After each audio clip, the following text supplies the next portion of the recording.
Hi, I'm Heather Hubbard. I went from being a lawyer and partner at one of the largest firms in America to becoming an online personality and successful entrepreneur.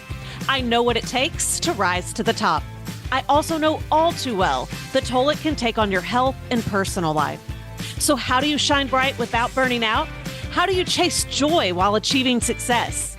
You're listening to the Hustle and Flow podcast. Welcome back to Hustle and Flow. This was not planned, but little girl Karma is part of this episode because we're talking about Taylor Swift and Travis Kelce. Yeah. And if you're wondering, Heather, why the hell are we talking about Taylor Swift and Travis Kelce? Okay, well, first off, because I wanna. And second, I think there's so many lessons here and I want to break them down. I've been wanting to do this for a while. And I was really worried that like the buzz would wear off or they would break up before I actually rebooted the podcast, but they're still going strong. So I'm recording this. Now, if you are watching on YouTube and you're like, that looks like the same shirt. Well, it is because I am recording this episode at the same time that I recorded the first episode. So 2 in a row, back to back. And there was a time, I shared this in the last episode, there was a time when I was such a perfectionist that I would have to have everything in order before I would put it out in the world. And my studio, I have ideas on how I want to do the podcast studio and have the background. And it's not done yet. I've got some curtains up, some blue velvet curtains, and there's a few different spots in that room that we could actually do it. I've got 2 different wallpapers that I love. And then I've had an idea of actually painting it myself, not just like a color, but like kind of like a bit of a mural. And I just don't know what I want to do with it yet. We'll probably end up recording in there before it's finalized. You'll kind of see the evolution because I'm at the point where it's like, does that matter? Like if we want to be in conversation, if I want to talk and you want to listen and you want to respond and comment, like, do we have to get the studio all perfect first? I don't think so. I'm testing out different video. I mean, I have so much equipment, you all, over the years. I've got microphones, different microphones. I've got cameras. And so, we might test them all, explore them all. We'll see. We're just going to have fun. But I'm definitely not in the place used to 100%. In fact, the first video series, I did a video series way back in the day. So when I started the company in 2014, I think I recorded those in early 2015, maybe. I mean, I had full hair, full makeup, styled outfits. And of course, I recorded all of that back to back too. But I was like, this has to look so professional and it's got to look perfect. And now I'm just like, I don't know, partly COVID, partly I work from home, partly I'm in a transition for like even like my size. I'm not changing my shirt every time just because y'all can see me on video now. And if you're not listening on video, or if you're not watching the video, if you're listening on a podcast app and you're like, Heather, there is no video, there is on YouTube. So if you want to see the video, if you want to see the shirt twice, you can go to YouTube. That said, if anyone wants to sponsor my wardrobe and send me new shirts, I will happily change them every single time I record a new episode, even if it's 5 minutes later. But for now, this is the new and improved Heather Hubbard that lets a ton of shit go and is in a state of flow. So that's why we're in this shirt in my library. We're not even in the studio with my paintings behind me. Like I told you last time, I absolutely adore them. And I know y'all remember my Bob McGill piece. So I wanted to bring that in. But let's get to the topic of the hour or the half hour, however we want to say it. and that's Taylor Swift and Travis Kelce. Now, these are like my two loves. I don't know why I'm holding this pen. These are my two loves. Okay. I love Taylor Swift and I love NFL football. I mean, I'm legitimately obsessed with both. But for years, there really weren't too many people to talk to about Taylor Swift because we got a whole lot of new Swifties showing up. Some of y'all are in that group. It's okay. First, it used to piss me off, but I've now come around to it. We got a whole lot of new Swifties, but not so long ago, Swifties existed and, Taylor had fame, but there weren't a lot of Swifties that were open and out there that were my friends. Mike Ganino and I, we always shared our Taylor Swift bond, but he was really the only one that I could ever like truly chat with about Taylor. None of my other friends really, no one was really obsessed with her. They are now, but they weren't. NFL, hardly any of my friends watch the NFL. Obsessed. I'm obsessed. And trying to think of what year it started. But like Sundays are for football. People ask, like, are you into college football? No, that is amateur. I don't care about that. I love excellence. Excellence. I wake up in the morning and I start watching ESPN. I think it's 9 a.m. Central Time with Sam Ponder and the boys. And then the games start at noon, and then there's the afternoon game, and then there's the evening game.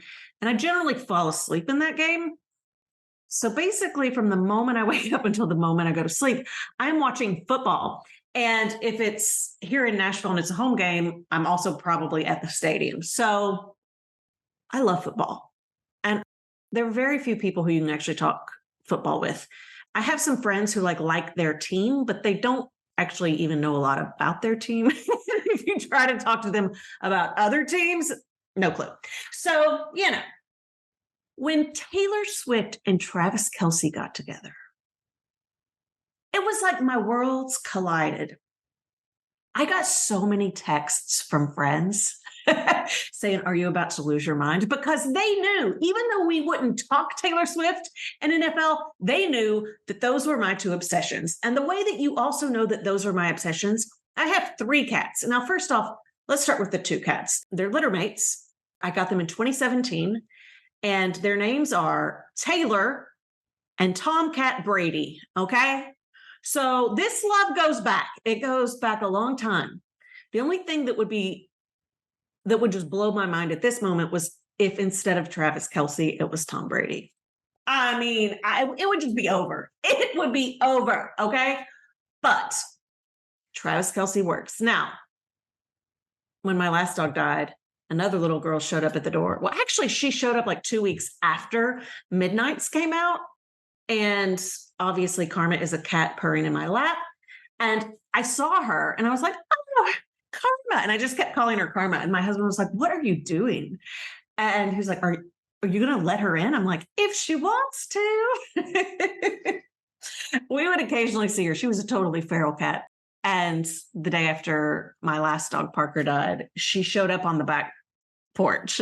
And my husband was like, good luck ever touching her. But she is now a cat purring in my lap, and her name is Karma. So yeah, I'm obsessed. Been a Swiftie for a while. I went to her Speak Now concert.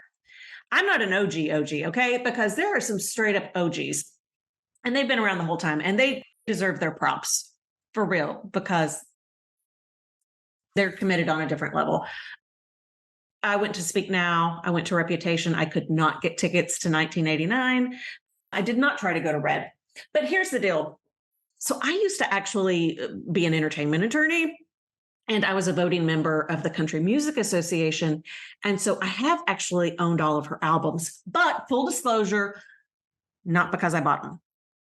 So when you're a member of the Country Music Association, they send you swag.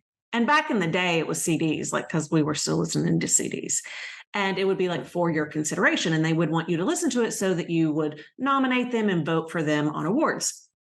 And I would happily take and listen to any CD to, to consider them for an award. So I was gifted, I guess, Big Machine, Taylor's label, would send a CD to listen to. And so I've had all of her CDs and would listen to all of them and absolutely loved her music. And so that's why I ended up going to her concerts and stuff like that. So I've been a fan for a long, long time. And it's interesting because now it has become this like pop culture phenomenon, right? Like she is at the height of her career. Just the concert and the way that those tickets have been selling out and that people have been showing up, and a lot of new people who maybe listened to her music on the radio but didn't know every word, maybe didn't even listen to some of the albums that were out, weren't real Swifties who have like full on converted and gone out, right? Like they've got their friendship bracelets, they're wearing their outfits, like they're going crazy getting tickets. Like people have shown up and shown out for this concert. And then, you've got the movie theater where she brought that concert out. And she is just on top of the world right now.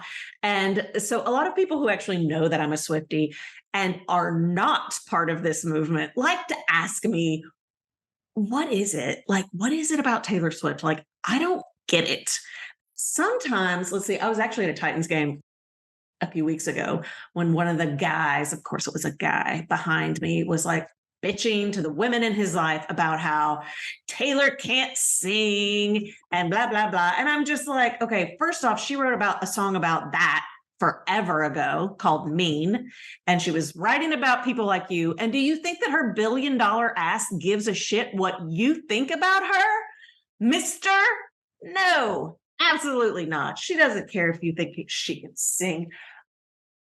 But for those of you who are not Swifties, who are just, like, I don't get it. I don't get it. I just thought I would share a little bit. It doesn't mean that you will like her anymore, but I do think it will provide a glimpse as to how this has kind of come about.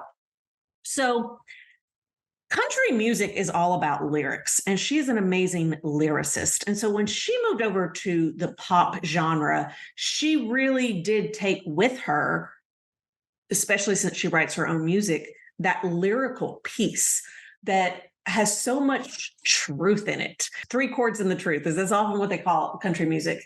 And that is different and unique, and it's very relatable. Also, Taylor's music has always been about her life. A lot of celebrities create some distance, and she always let everyone in. Everyone has known that every song she writes is about her life. And so when she was young and a lot of her fans were young, she was on MySpace and she would play songs and she would actually share, what it was about. And so I think it gave people even more reason to really feel like they were a part of her life, as if they were a part of something bigger than just a song or an artist. It was a true relationship. And I think that Taylor has always been a branding brilliance. She is a very smart businesswoman. She absolutely has known what she's been doing each step of the way. And some people don't like her because of that, because they say she's calculated. I mean, I don't know. Do people say that about men? I don't know. I don't feel like they do. I feel like we give other women a worse rap than we do men for the dumbest shit. So anyway, yes, she's calculated. And some people don't like that. But it really did create this. She also would have listening parties. So when her album would come out, she would pick some of her, and she would know the fans. She would see them at concerts backstage, like from the very early on, she was able to build that up over time because she didn't start at the height. Like she was in Walmart parking lots singing. Like that was part of the PR that her record label had her doing back when her, self-titled album came out. And so she really did build some solid relationships. And so she would have people over to her house. She would have fans in her house and would let them listen to it first, or would share things, with them that they wouldn't hear otherwise. And they would protect it, right? Like they protected that music. They were not trying to then leak that they heard it or record anything. They are highly protective of her because she lets them in a way that others, I don't think, ever did. And so these are the OG Swifties. And so she has a very strong fan base that has followed her and allowed her to move through different genres and different things. And as she has moved through different genres and different things, and she has grown up, I think she's become, she knows who she is more. She has really been able to work on her craft and her talent and her just the variety of music. And she is very good at her craft, especially the lyricist piece.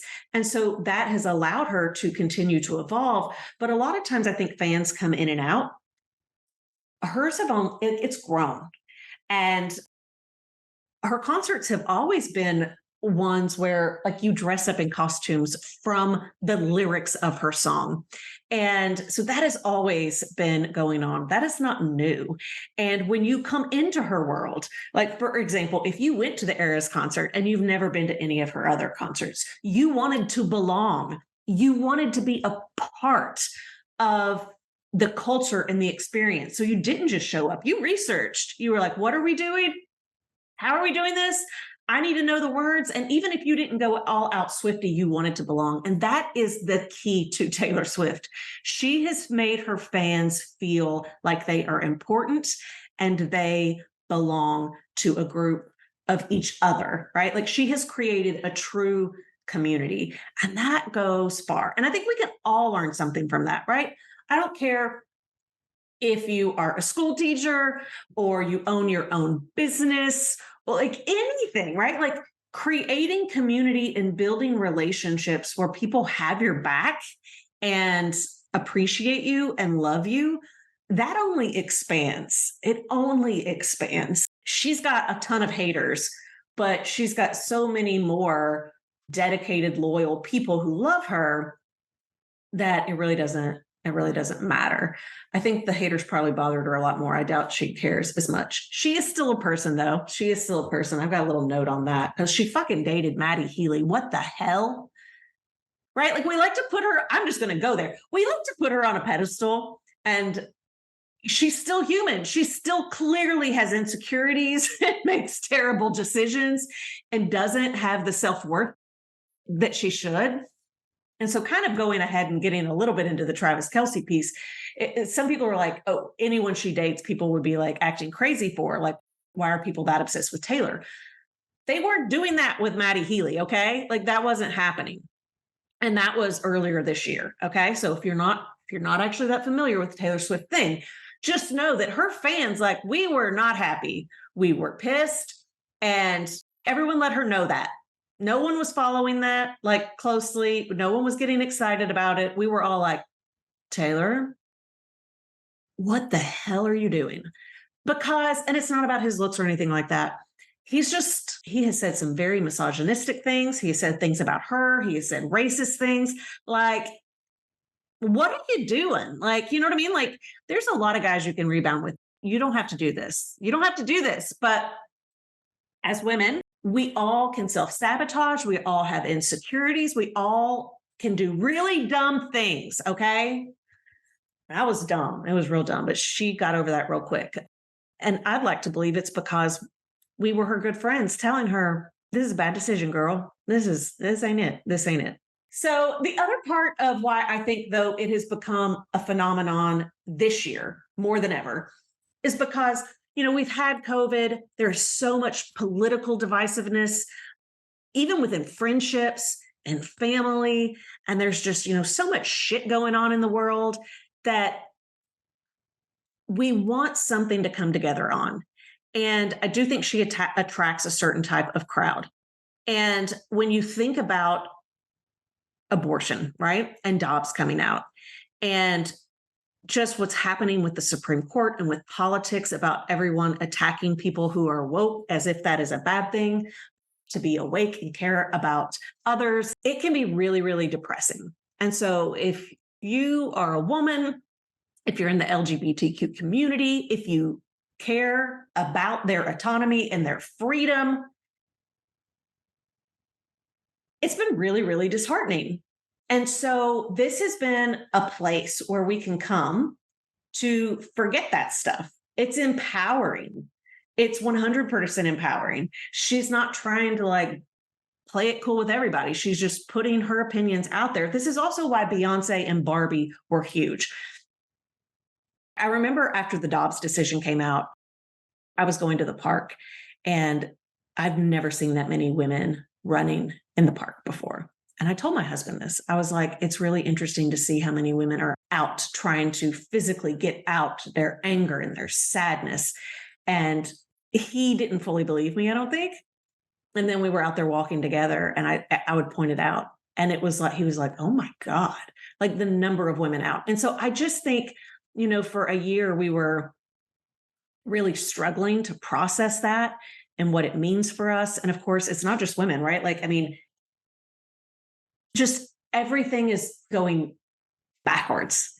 We have consistently been making progress and now it's going backwards. And so that is so emotionally draining, even when you're not thinking about it, that we needed a place to feel heard.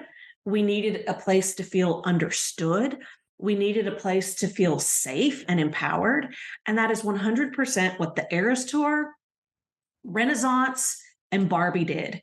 And those three things have saved the economy and have shown that women are resilient and women are speaking with their wallets. And that is another lesson.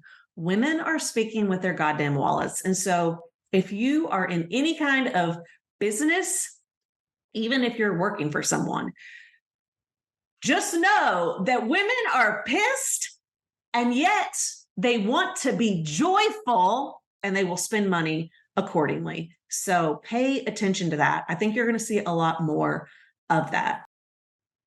I got a little distracted on that.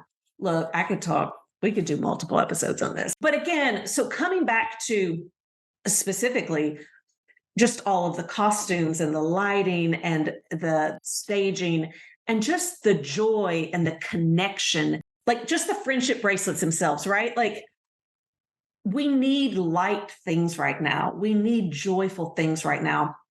And the other part about her being the lyricist and about her fan base, we know every single word. Someone was asking me because I went to Beyonce's concert and Taylor's concert. I love both of those women. And they were like, what's the difference? Which did you like more?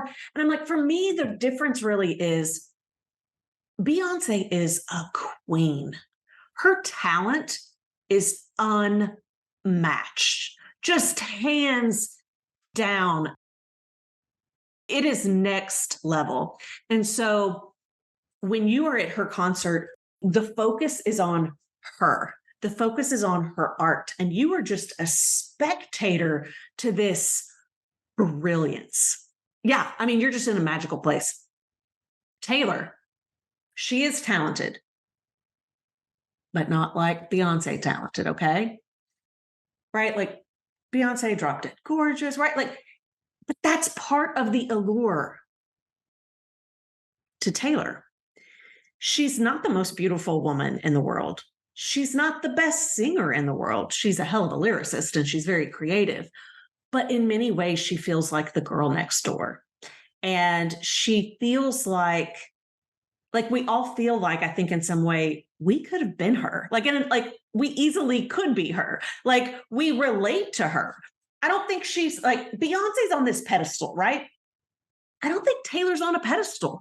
I think because of what she has built and because of how she looks and sings, we kind of feel like she is a little bit more on our level. I think that that's part of it. It's like you feel like that could be any one of us up there singing and dancing. And the fact that she is not the best of the best, but is still a billionaire and killing it, that is so empowering and gives so many of us like just so much hope for what we can do.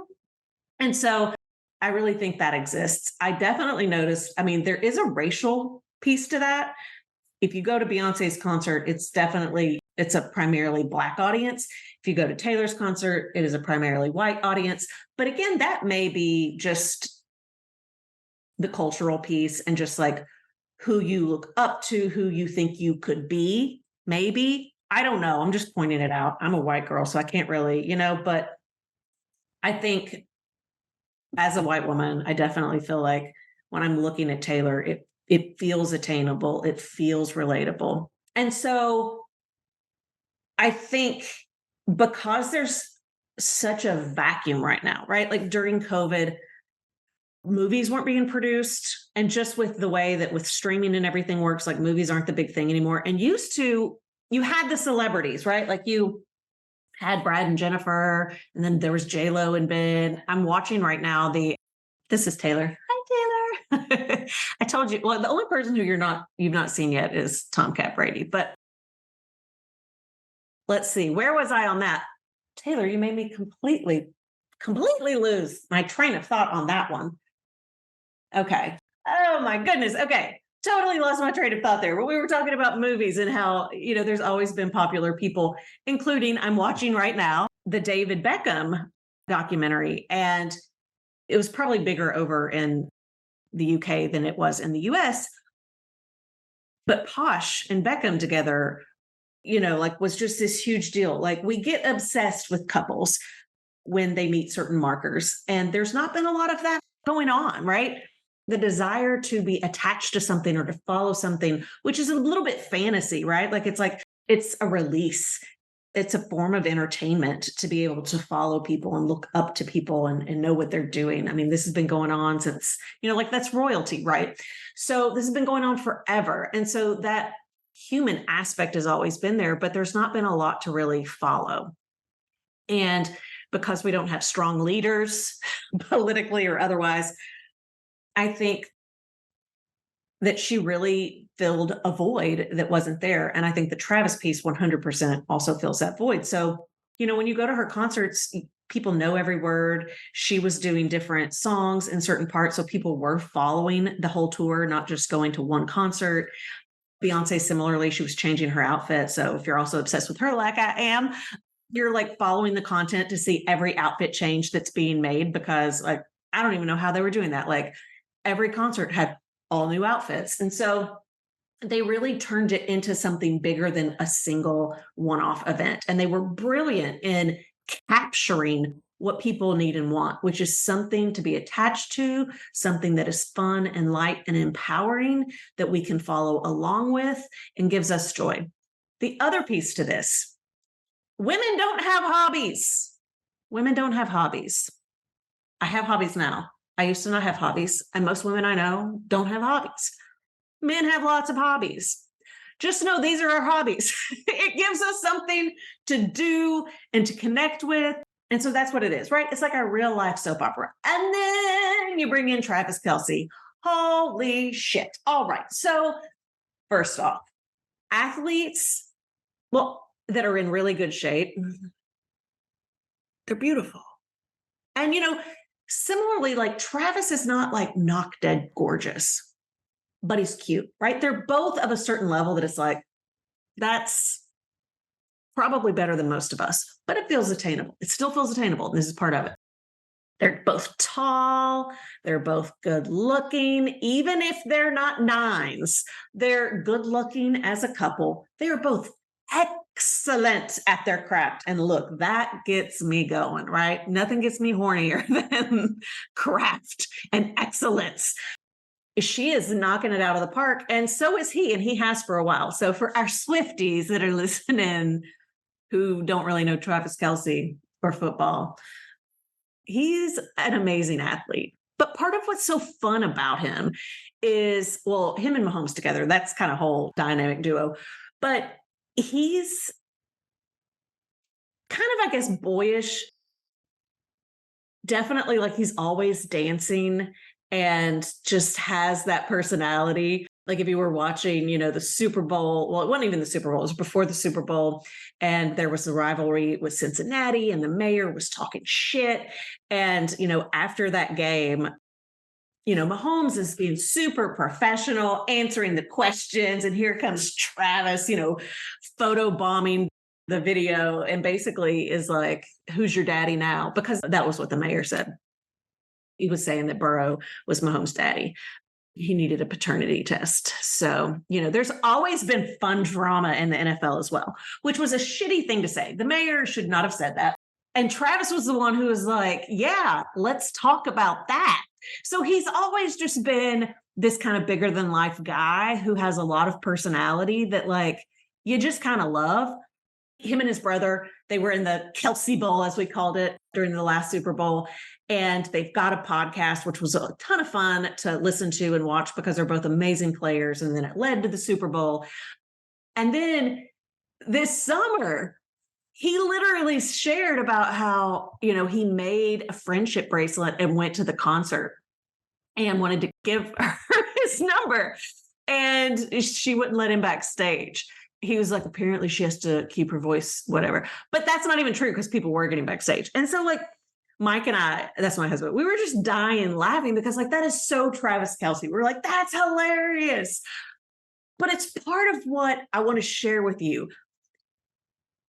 He was not embarrassed to say to the world, and I get there's a lot more people paying attention to him and listening to him now, but there was a decent amount beforehand to say like, I wanted to go out with this chick. You know what I mean? Like, he didn't care if he actually didn't get the date. He wasn't worried about how others were going to perceive him or what they were going to say about him. Like, Travis has always just been someone who's like, you get what you see. Like, he puts himself out there and says stuff. And sometimes when you put yourself out there and say stuff, you get what you ask for. Like he said, this is what I want. And he asked for it. And then like people started making connections. By the way, if you're a true Swiftie, you know all the different connections. But one of her backup singers, well, not backup singers, he's a dancer. His brother's actually a football player on the Chiefs. So, that's one of those small world connections. But they ended up making that introduction. So then the rumor mill got going. And I think we were headed to France and there were more rumors on it. And my husband was like, Taylor would never date him. I'm like, yes, she totally would. And here are all the reasons why. I'm like, she has been hiding out for how many years? Like, I don't remember how long they were together. But, her previous. All right. So I'm sitting here trying to figure out her ex-boyfriend's name. I'm like, William Bowery. That was his pen name. How easy it is to forget. The ones who move on. They had been dating for a long time and he was very private and didn't want their relationship out there. She was always out in the public. Again, this goes back to why people fell in love with her. She was always out. She gave people access in a way that others didn't have. And so she's back out having fun. He's always been a partier. He's out having fun. They both love the spotlight. They're both excellent at what they do. I'm like, of course they would have fun together. So it's been a blast watching this because people just want more Taylor. I think a lot of people who didn't know her before have finally met her and love her in the way that some of the other Swifties did. If you had done this before the Eras Tour, this wouldn't have happened. It was just this perfect storm where there was a void and she kind of stepped into it. And Travis asked for what he wanted. He said, this is what I want. And he went after it. And because he said it out loud, people helped him. And they're both having a blast. And we love it. And why do we love it? Because we love love. We love love. Okay. Like we're all romantics at heart. Like I'll say I'm not romantic, but of course I am. Right. Like I just think that I probably couldn't have it. Therefore I reject it. It's probably what it is. Like I don't want corny guy. And for a lot of us, like, depending on, your age, like for me, like I've been married a long time, right? Like, so it's like, you don't get to go out and date like that. And let me tell you, right, with the photos that are taken, my husband doesn't look at me that way. And I don't look at him that way, right? Like that's not happening. And even if you're young and in the dating scene, you're not getting photos and attention like that. I mean, they're getting these amazing photos and things because they know the world is watching them, right? Like when you know that cameras are on you, you act differently. So of course you're getting this fabulous little storyline. But like, you're not personally going to get it, even if you're 20 and 30 and dating. Like, you're not going to get those moments captured. So even if they happen, it's not being portrayed back to you in that like fairy tale way. And so it's just something that we're all like, oh, I love it. And they're just together. It's hot as hell. I mean, it's like it's our porn. It is women's porn. We love it. We're masturbating to it. We're having sex to it. And if you're a guy, who's into women and you're like, well, my wife's not been role playing with me. She's been role playing. She's just not told you. You've totally been Travis Kelce and she was Taylor Swift, but she just didn't tell you that, because you would probably ruin it by saying something stupid. So she's just got to like close her eyes and in her own mind make up that story. You see, that's how that works. But we love it. We can't get enough of it. Again, and this partly just goes back to everything in the world is so shitty. We just want something fun and lighthearted and loving to follow and be attached to. And I love it. I love it. I am here for every moment of Taylor Swift and Travis Kelce. I love that the NFL guys are trying to do lyrics and don't know what the hell that they're doing. I love that my women are out there messing with their husbands with the NFL, acting like it's not important. Like the whole thing is just hilarious to me. And again, I'm obsessed with both. So when the worlds have come together and I suddenly can be in community with my people about things I love, like that is just, it's absolutely the best, the best. All right. So that's my take on Travis and Taylor. Feel free to leave in the comments your take. If you start saying you don't like them or, taking digs at them, I'm not going to forget. She's also petty. That's why we love her. She is petty and I'm petty too. So I'm not going to forget. But also, I think the two big takeaways are where can you find voids, in leadership or opportunities where you can step into something that you see consumers and people are wanting and they're not getting it. And how can you offer that to them and provide it to them because they're hungry. Women are hungry right now. And not just women, right? The LGBTQ community. And I think people just who associate with that or who are just down and out, they want joy, they want entertainment, they want empowerment, and they want people who are unapologetic. And Taylor and Travis are unapologetic. And that's part of why we love them and like them. So the other piece that I want you to do for a takeaway is to, channel your inner Travis Kelce and ask for what you want. Name it, say it, Give me a Netflix special. Look, if you want to give me something on TV, I am down for it. I absolutely love all the entertainment I'm doing. So I'll name that. I'll name it. But right now, here's the thing that I'm going to name. And I think we've gone over. It's harder for me to actually follow time when I'm doing the video. When I was doing audio only, it was easier for me to multitask. I'm going to learn. I'm going to get better. But I'm having a ton of fun already. I hope you are too. So don't forget the competition, which is if we get 500 subscribers on the YouTube podcast, if we get 500 subscribers, actually, I don't know if it's the podcast or the channel or if that's the same thing. We'll combine it. We'll figure it out. Just like it all, like all of it. So if you subscribe, we get 500 subscribers, we will post my 7-minute stand-up showcase that I did. And if we get 2,500 subscribers, I'll also post the 35-minute Simple Courage keynote that I used to do. And if we get 5,000 subscribers, I will do a live show in Nashville. Like, you got to come to Nashville, but like a 30, 45-minute set. I'll do a whole show. And I'm not talking about a podcast show. I mean, I will craft some stand-up and some entertaining material for y'all. It'll be like an actual, night out. And if we get, which seems wild and crazy, this is like my Travis Kelce ass, right? Because did he think he could get the girl? Baby, he's probably pretty confident. I'm not as confident, but it would be amazing and wild and blow my mind if we got 10,000 subscribers. And if we do that, then we'll not just do that show in Nashville, but we'll have like a whole party. We'll have a weekend of it. We're going to have a blast.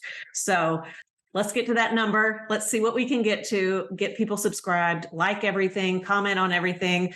It will help keep the podcast going. Thank you so much for welcoming me and Hustle and Flow back. And I will see you again next week.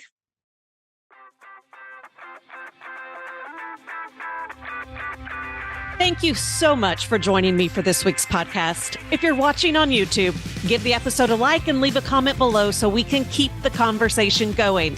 Also, be sure to subscribe to the channel so you never miss a future episode or announcement.